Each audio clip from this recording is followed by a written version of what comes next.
Hello, Movie World viewers, welcome to another new video. Since the release of Spider-Man Homecoming, we can now compare the three Spider-Mans we've seen in the last 10 years. We know that this topic is sensitive for everyone, but let's say in advance that we love all three Spider-Man actors for different reasons. Also, we will compare the actors. But the performance of these guys also depends on the script and directors of the movies. Still, in today's video, we will tell you which Spider-Man we would cast in our movie if we had to make a choice.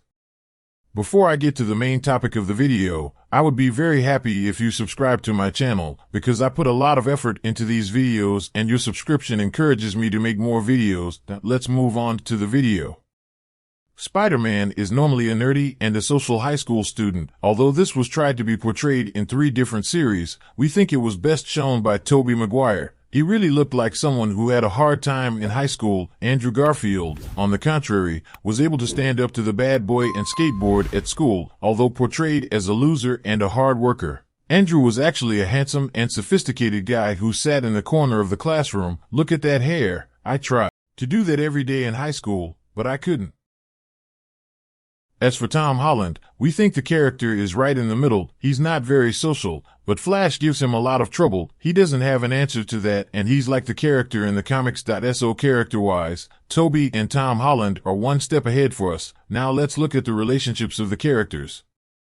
Number 1 for us here is Andrew Garfield. The compatibility of this character with Emma Stone cannot be questioned by anyone. Tobey and Kristen Dunst's relationship in the movie didn't make that much sense. Tom Holland's biggest relationship we saw in the first movie is with this friend. Even though he tries to get a girlfriend, we think Tom Holland is left behind here because he doesn't get as much time as Andrew and Tobey.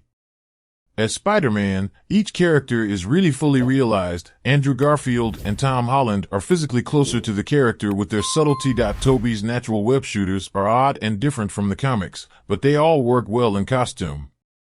Tobey Maguire's worst point is probably his transformation in Spider-Man 3. His hair and movements don't quite fit the character. We saw the same guy in the second movie when he wonderfully stopped being Spider-Man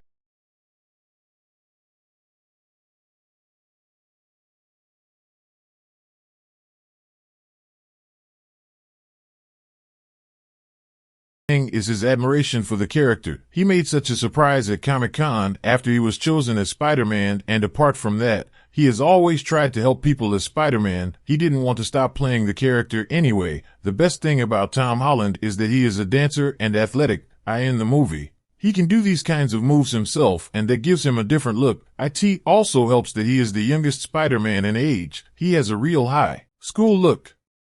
Spider-Man 2 is our favorite of all the movies. In short, we like all three actors for different reasons. If we could do the movies again and they were all 21 years old, we would probably choose Tobey. Andrew Garfield plays Spider-Man great and we love him, but he is a bit too handsome in looks. And Tom Holland, even though he's won us over with his recent movies, I think he's still not on the same level as Tobey. This might be because we loved the second movie so much. Which of these three would you choose, or do you have any other suggestions for Peter Parker? We are waiting for your comments. Goodbye.